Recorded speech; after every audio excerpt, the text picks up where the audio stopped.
بسم اللہ الرحمن الرحیم۔ آج کا موضوع ہے بابر قادری کی شہادت۔ اللہ تعالیٰ ان کے درجات کو بلند فرمائے، انہیں جنت میں اعلیٰ مقام عطا کرے اور ان کے شہادت کے درجے کو اپنے ہاں قبول فرمائے، آمین۔ میں اپنی بات کو اس شعر سے شروع کرتا ہوں جس میں کسی دلشر شاعر نے کہا ہے: تمام شہر نے پہن لیے ہیں دستانے، تمام شہر نے پہن لیے ہیں دستانے، میں کس کے ہاتھ پہ اپنا لہو تلاش کروں۔ وہ بھی دن تھے جب میرے خیال میں بابر قادری صاحب کی عمر 5-6 سال کی رہی ہوگی۔ یہ 90s اور لیٹ 80s کا دور تھا جب ہم نے اپنے علاقوں کو، اپنے محلوں کو کی حد بندی کی تھی اور کہتے تھے یہ علاقہ ہمارا ہے اور وہ علاقہ تمہارا ہے، اور ہم نے غازیوں کو بھی تقسیم کر رکھا تھا، یہ تمہاری غازی ہیں، یہ ہمارے غازی ہیں، یہ تمہارا شہدائے قبرستان ہے اور یہ ہمارا شہدائے قبرستان ہے۔ یہ تو اور میں نے نہ صرف ہماری تحریک کو کمزور کیا بلکہ ہماری لیڈرشپ کو بھی بہت حد تک مشکوک بنا دیا۔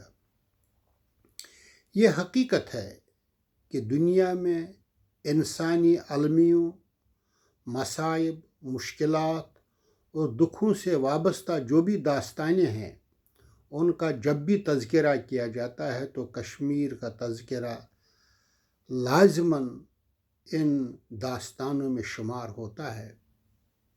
یہاں لاتعداد داستانیں ایسی ہیں جو ان زخم خوردہ انسانوں سے وابستہ ہے۔ جب جب ان کی یاد آتی ہے دل کپکپانے لگتا ہے، پورے بدن پر لرزہ طاری ہوتا ہے۔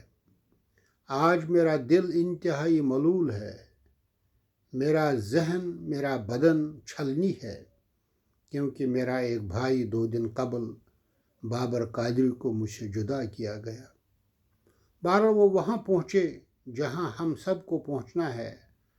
اللہ تعالیٰ کو جو منظور ہے اس کی مرضی کے سامنے کسی کی نہیں چلتی، لیکن ہمیں یاد رکھنا چاہیے کہ بابر وہ درباری مجلسوں سے نفرت کرتے تھے اور وہ کہتے تھے درباری ماحول میں جینا مشکل ہے ہر لوگوں کا، درباری مجلسوں میں جینا مشکل ہے ہم لوگوں کا، یا دم گھٹ جاتا ہے یا تلخ نوائی ہوتی ہے۔ وہ انتہائی سادہ طبیعت کے انسان تھے، وہ سماج پرور، انسان دوست اور پیار و محبت اور خلوص سے پیش آنے والے انسان تھے۔ ہر ایک کے کام کے آنے والے تھے، ہر ایک کے ساتھ کام کرتے تھے، لیکن وہ غلط کو غلط نہیں کہہ سکتے تھے۔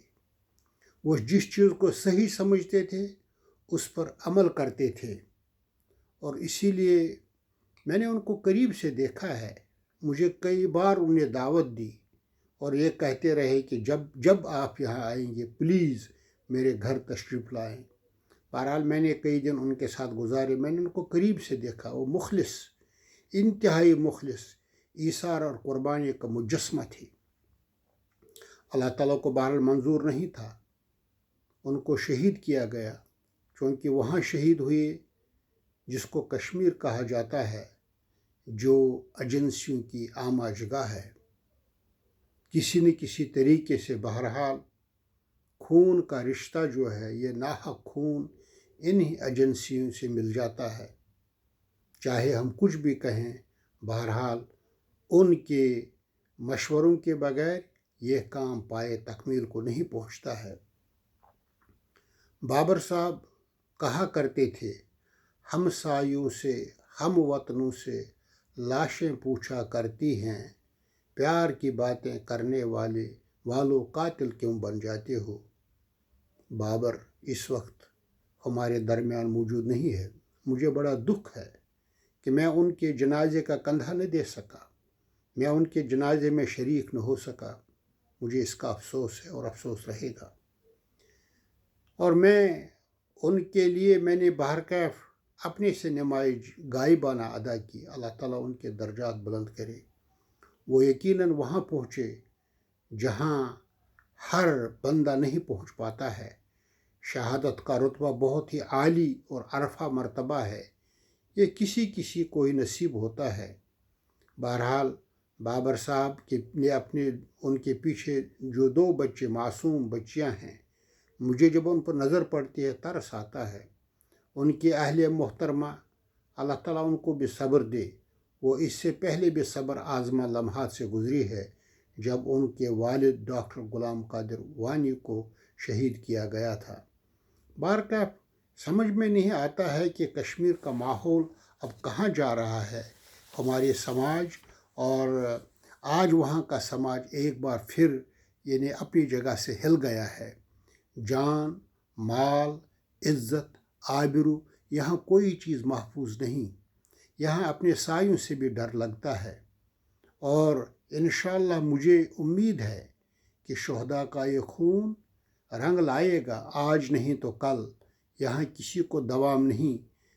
حدیث پاک میں آیا ہے انما الدہر دول، آج دنیا آپ کے ہاتھ میں ہے، کل ہماری باری ہے۔ اور دیکھنا یہ ہے کہ اس میں کون کتنا گویا اپنے مضبوط رسی کو تھامے ہوئی ہے۔ اور پھر یہ کہ دنیا میں دراصل وہی قومیں زندہ رہتی ہیں، وہی اقتدار میں ہوتی ہیں جو جہد مسلسل میں رہتی ہیں، جو قوت کے ساتھ دشمن کے سامنے آنکھوں کے ساتھ آنکھوں میں آنکھ ملا کر بات کرتی ہے۔ میں زیادہ باتیں نہیں کرنا چاہوں گا، بس انہی پر اختتام کروں گا۔ اللہ تعالیٰ سے دعا ہے کہ ان کی شہادت کو اپنے ہاں قبول فرمائے۔ اللہم اغفر لہم وارحمہم ونور قبرہم یا ارحم الراحمین۔